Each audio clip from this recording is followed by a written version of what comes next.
वळूया पुढल्या बातमीकडे। बाळासाहेब ठाकरेंनी सोनू निगमच्या हत्येचा कट आखला होता असा आरोप माजी खासदार निलेश राणे यांनी परवा केला आणि त्यानंतर आता त्यांच्या विरोधात शिवसैनिक रस्त्यावर उतरलेत। चंद्रपूर आणि चिपळूणमध्ये निलेश राणे यांचे प्रतिकात्मक पुतळ्याचं दहन करण्यात आलं आणि यावेळी निलेश राणे यांच्या विरोधात घोषणाबाजी सुद्धा करण्यात आली आहे।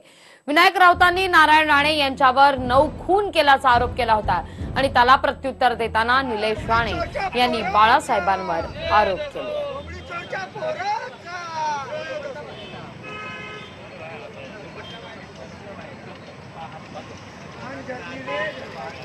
ही 2 दृश्य आपण पाहतोय।